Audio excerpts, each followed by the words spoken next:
record then. believe, yes, we are. Good morning. Greetings. I have What do to they be a call them? little, Jazz hands? What's I that? have to be, I have to be a little bit quiet today. I'm in the library. Ah, and you're in the library where and how come? Oh, I'm in the library in Red Deer at the GH Daw because both of my grandchildren had hockey here. So Grammy had to get up early to come and watch the hockey. Ah, Mhm. understand. Well, Grammy's always on duty.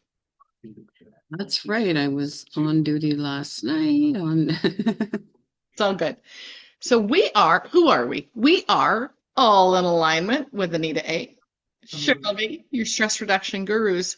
And we come live on Facebook every Friday. And our topic of the conversation comes from the Personal Paradise card deck by Tara Catherine Collins. Oh, you brought yours and everything. Wow. Oh, I'm impressed. And her glasses, and Grammy was very organized this morning. I was right on the ball. That's cool. Um, And we get our topic from there. So I'm just going to shuffle the cards. And if you want, because you're in a public space, and it's not really a business, but it's still a public space, the door you came in, or even walking into the library, how did it feel? What are your spidey senses picking up Mm, for that yeah, it was kind space? of you know, there was lots. It's like, oh, where do I go? Do I go over here? Do I go over there? Right. Um, that's why I came back in the far back corner Mm-hmm. to get out of the way, and I was the only person back here. Now there's six people back here. That's all So right. it's almost like other people are, were Looking for drawn the to come back here. they're drawn to the back for the calm, do you think? Yeah, well, because there was just so much extra stimulation happening, right? Okay. Okay. And out of curiosity, what kind of section are you in? Because you're in the library, you said. I'm in the magazine and newspaper section. Oh, okay. Well, that's interesting because the card that just come up upside down is number 41, secondary entrance. So I'm Okay. curious how many entrances there are in and out of that place then, because if Oh, there's a there's a lot going lot on, because yeah,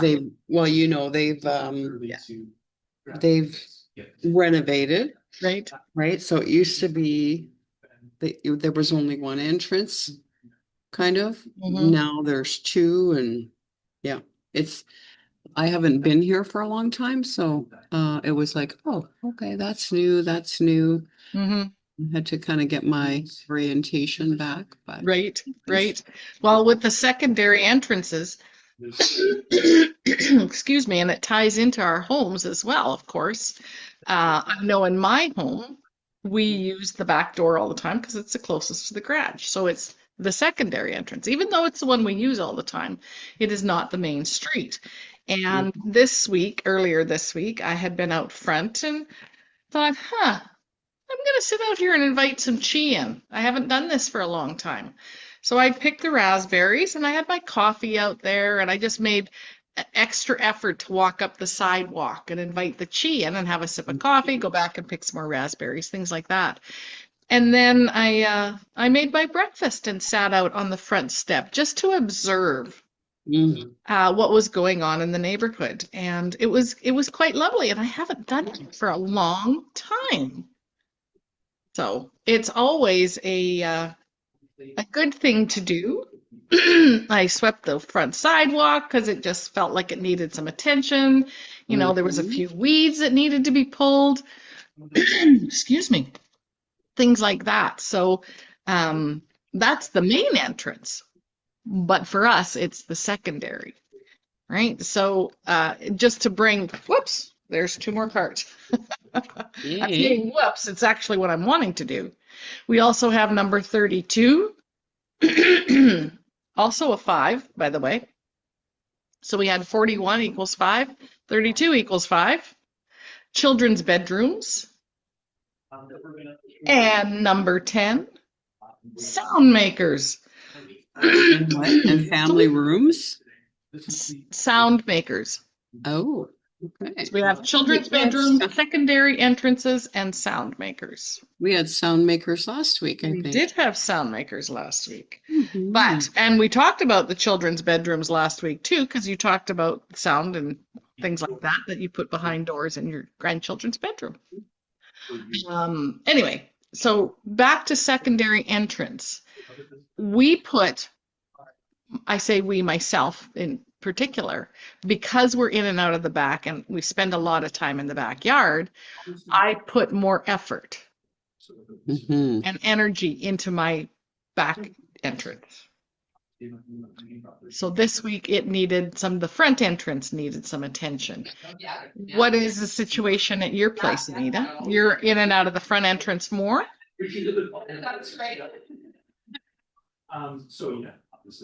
I'm not sure if you can hear me or not, but Yeah, there was some background yeah. noise. So yeah, the secondary entrance, I guess it could also be considered my back deck. There is Hmm. a doorway back Hmm. there, right? Uh, and hmm, I don't know if it needs some love other than maybe my barbecue. The barbecue needs some love back there. But yeah, I mean, I uh I come in my house mostly through the garage door Right. when I'm parking there, but I do use my front door. I open it quite often Hmm. because I have a nice little table and chairs out there, and it gets really nice sun in the afternoon, whereas the back deck is cool in the afternoon. And so, yeah, Hmm. sometimes I'll just go and sit out there and have my coffee and have the little sunshine on me. Nice. Um, Can you enter your house from the back? Like, no, can you get up on, you can't. So no, you really only have one entrance. well, yeah, I mean, there's the main door and then Right. the entrance from the garage door. Right. That's interesting. Cool. Anyway, okay, so let's move on to either sound makers or children's bedrooms. Which would you like to pop into? Mhm. Haha. Well, kind of interesting. Last night, my little granddaughter, who's a little over 2, she wanted me to come and stay at her house. Kenny, come home. And I Hmm. said, oh, I can't come home with you. I don't have my pajamas. And she's like, oh, and I said to her, I said, when you have a big girl bed, then Gani will come and I'll have a sleepover. We'll have a girls' night in your big girl bed. And anyways, so that was kind of funny because they are getting ready Right. to transition Fishing. her from the crib to the Hmm. big girl bed, right? Hmm.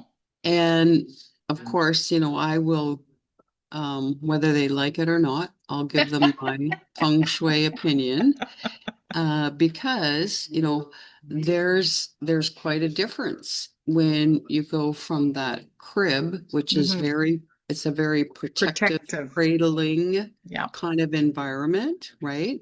It feels very safe for Hmm. children. And then now just imagine yourself if now all of a sudden you remove that safety and then it's more expansive Hmm. and this little person is going to feel intimidated at first, and likely why children, go do in the middle of the night and go to the parents' bed Right. because they don't feel that same safety and comfort that they've been cradled in for over whatever, 2 years, Right. right? Right. So I will definitely give my recommendation so that they can position her new big girl bed, up against the wall, put the headboard on a solid wall Hmm. so that she kind of still has, on at least three sides, she will feel that safety and that comfort. Because that's what feng shui is all about. We want to create that environment that makes us feel safe and Hmm. comfortable. And Exactly. I because love when we that. have that, then everything just kind of settles and feels more natural. Right. Well, and I think a lot of that lets our autonomic nervous system also settle down so we get more rest. So we have more restful sleep. When you were talking about imagine a little one going from this big protective space into ginormous, I thought, okay, so for adults, imagine yourself. Most people have a fairly large living room, for example, bigger than their bedroom, or taking yourself and sleeping with no other furniture, nothing around you in the middle of the living room. Mm, It's going to right. feel differently. You're going to Hmm. feel okay. I'm out of sorts. Things are out of context for me. And your body picks up on all of that before our minds do.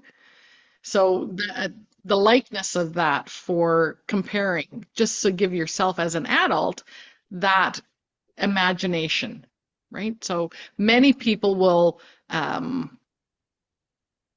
have a dog or a pillow or something in the bed with them. And what is that doing? That is creating that little bit more of that armchair effect, of that cuddling, of that coziness, of that Mhm. safety. I think of the big dog that thinks he needs to sleep with us. Well, and I think you bring up a good point too. So, children's bedrooms, um, it might be also an opportunity. Like I know right now, my husband's working away, Hmm. he's sleeping in a different bed. People are on holidays, they're traveling, they're sleeping in different beds. Hmm. And so just having that awareness that just like a child, you might feel like you're out of your comfort zone, Right. right? And sometimes when you are traveling or you're in a hotel or someone else's home, you know, there are some little things that you can do to make that feel more comfortable. And it might be that you have to, I know you and I, when we've traveled, Hmm. uh, we have taken and covered up a mirror Yep. with a scarf or an extra sheet. We've covered up the TV. It may be that you have to shut the bathroom door or another, and again, just tune in. Your body always knows. Tune in and say, how do I feel? Do I Hmm. feel safe? Do I feel comfortable? Right? Is there um, windows behind me and, somebody could jump in or what have you? Hmm. Um, so just like a child, we want to give ourselves that same coddling or that same Hmm. attention. I actually slept in our spare bedroom the other night because the house was a little bit warm and um and I slept in the spare bedroom and then after, I woke up in the morning and my back was a little bit sore. And Hmm. then I'm thinking, oh, okay, I'm gonna have to do something about that bed. Um, because even though I slept well, it wasn't as comfortable as my own bed, right? Hmm. Hmm. So that might be something too, again, where um if you have the grandchildren coming or you have a spare bedroom, go and sleep in there. Go and be your guest and see how you feel. That's a great idea. It was hot here. This is a while ago, so I slept downstairs in one of the spare rooms as well.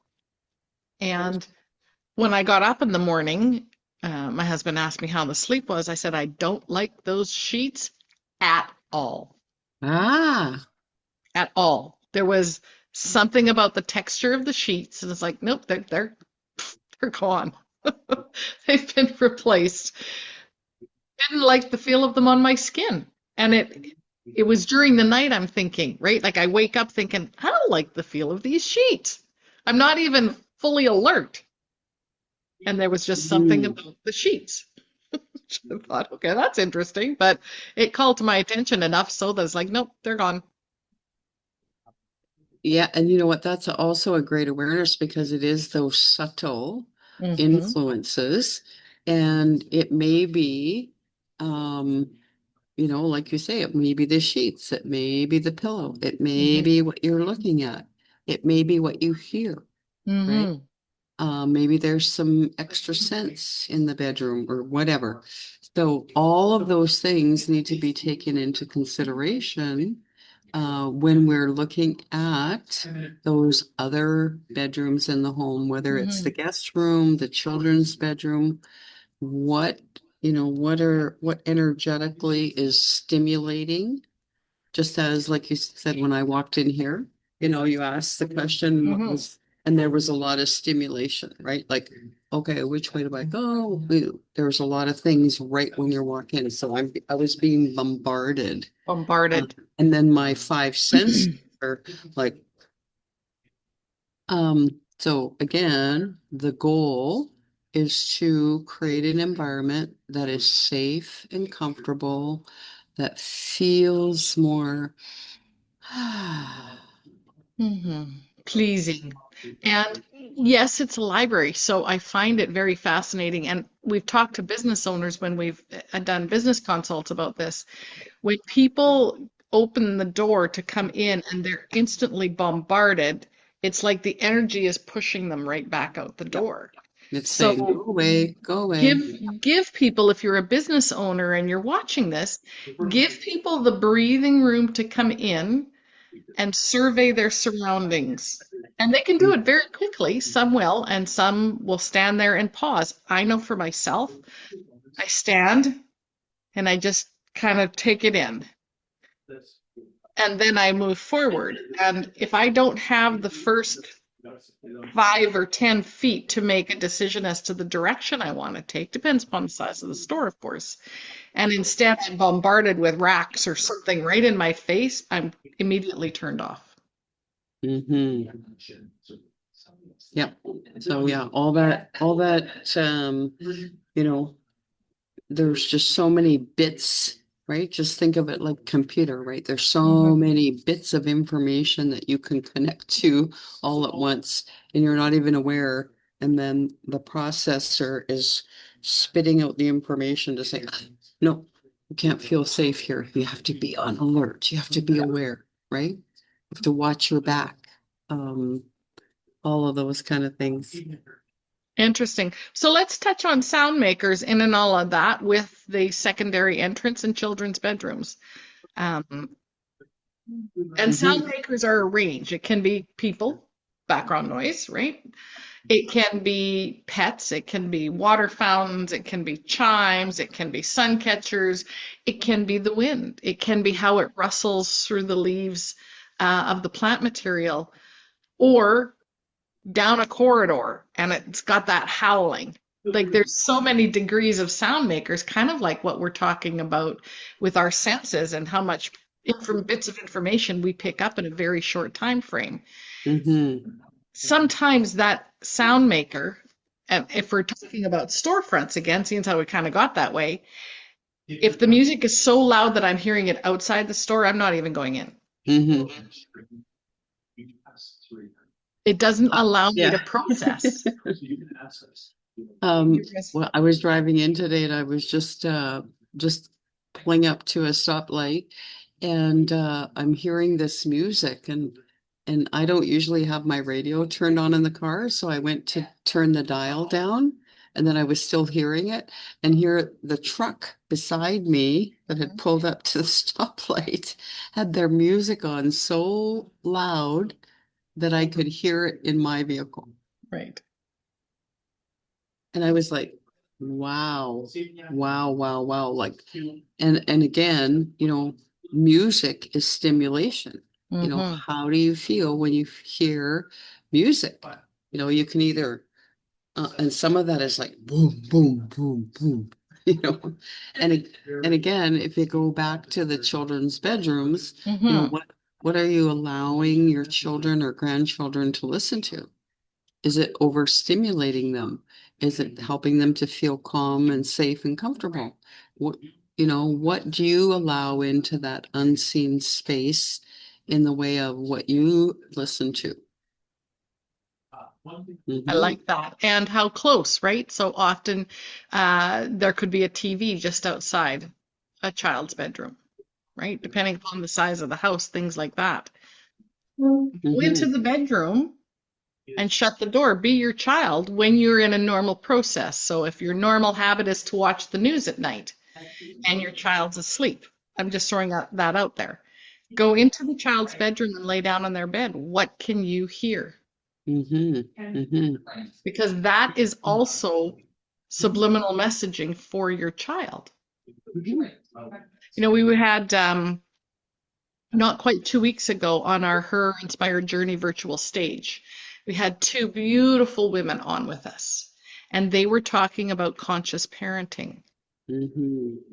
And in my opinion, I don't know a whole lot about conscious parenting, but something along those lines, being conscious of, would fall into that category. Same with Hmm. some of the feng shui tips we were just talking about. So take those things into consideration. And it's not just your children. Maybe you fall asleep to the TV on. Does your body actually have time to unwind? Or is it Um, being bombarded? I just had a thought. I also know why that children's bedroom card came up. Mm-hmm. It kind of ties into a little bit into the energy of children, right? That Mm-hmm. playful energy, um, creativity, and you and I had a conversation last night, We and did. it was all to do with um, taking some time to get into that creativity Mm-hmm. zone. And you know what? You might be able to put on some um, nice music, put on your little headphones, listen to some quantum sound therapy while you're Mm-hmm. kind of in that creative zone or whatever. Um, Exactly. yeah, so I think that's maybe another reason why those cards came up, because it is again just reminding us, start to look at things from a different viewpoint. Perspective. And it Exactly. might be that you need to look at things from the children's viewpoint. So imagine that little person. I Mm-hmm. had a little person give me a hug here 20 minutes ago. Imagine that little person. What do they see? What do they hear? What do Mm-hmm. they feel when they're coming in a secondary entrance? Right? Oh, What, absolutely what do great. they see? What do they hear? What do they feel going into the bedroom? Mm-hmm. And I may, you know what? How I've never asked my grandchildren that. Maybe, maybe it's again that conscious parenting or Right. grandparenting of being more cognizant and aware and asking those little people, Mm-hmm. how does that feel? What do you hear when you go to sleep at night? Hmm. Well, and the location that you're in is schools, and it's an interesting setup and an interesting dynamic. And as an adult, I find the whole setup very confusing. So, how do the children that go there actually feel? Mm, hmm. Because how it's designed and set up, maybe the flow is better now after the renovation, but there's so many things going on at the same time. What is the Hmm. children's actual attention span like in that space? Hmm. Hmm. Like we were Yeah. in a facility in another city to see our grandson, and he was at like a little tyke soccer. We got a couple minutes here, and we couldn't find them because the areas are chopped up with uh, little dividers in it, and they were in the far, far, far. We actually had to go upstairs to walk around to see where they were. Mm-hmm. Mm-hmm. Anybody would be confused, Yeah. especially someone little. Well, and I love that, Cheryl, because confusion, whenever we have confusion, Hmm. that's a clue. That's an indication that the energy flow in that environment is not supporting, it's depleting, right? So again, comes back to that conscious awareness. Hmm. Where have you encountered confusion? And then put your feng shui eyes on and see what cues, what subliminal messages that you have been receiving that have been causing you to feel that confusion. Exactly. Well, the cards, in case you missed the bit at the front, we have a 41 that equals 5, Mm-hmm. a 32 that equals 5, and a 10 that equals 1. So we have a 1-1 day, which is perfect segue because I refer to double digitology every week. The 1111 is what other people call it, Marilyn Harper Mm-hmm. Joy Roby, and Marilyn is one of our presenters at Her Inspired Journey Women's Wellness Weekend coming up Mm-hmm. September 13th and 14th. Oh my goodness, we are getting so close. It's crazy. Crazy, crazy, crazy. And the Saturday night event, Marilyn is doing Heart to Heart with Adironda. It's a separate ticketed event that's open to anybody that purchases a ticket. She hasn't been in Canada for over 5 years. So, Yes. I'm excited. So let's talk about this 11, which the double digit 11, 11, 11, right? 1, 1 magnifies the aspects. It amplifies the numerology energy to the next level. So the 11 represents beginning anew, positivity into a spirit of energy that others can feel in their heart. Weren't we just talking about what the kids are going through? A signal of changing relationships and starting fresh. An awakening to your purpose is necessary. A driven nature to being the change you would like to see in the world. So, Anita, if you were wondering about looking at things from the children's perspective and influencing your adult children to influence their young children, I guess that means we're both looking at things. We're going to get low and start looking at things for children through a children's set of eyes. Mm-hmm. And the 11 Yeah. also incorporates the number 2 because the 1 and 1, when we break it down, equals 2, which is divine partnership. And I want to appreciate my divine partner for all the work that she's been doing in the background, all the outreach, the connection. Oh my gosh, there is so much that goes on behind the scenes of an event. And Mm-hmm. if you're ever wondering how much time and effort goes into putting one on, ask us. We're happy to share. Mm. Yes, and ditto goes for you because, yeah, we're getting into that, 3 week mark, and you and Yep. I both will be spending extra time in our day. And that's why, taking consciously some time to be creative Create. to Yeah. kind of do that. Um, 100%. 100%. mhm. Wrap us up, my friend, to another episode of Fun Shui Friday here, With live on Anita Facebook. and Cheryl. Cheryl, All in alignment. I've put some links in the comments. We hope to see you at our live event in 3 weeks. It's going to be amazing. it is Mhm. going to be amazing. It already is amazing with the speakers that we've lined up, with the people that have already purchased their tickets. And there's just a handful of VIP tickets left, by the way, and that includes the Saturday night Heart to Heart with Adironda, plus some Mhm. other goodies. Yeah. Have yourselves a great week. Thank you for joining us again.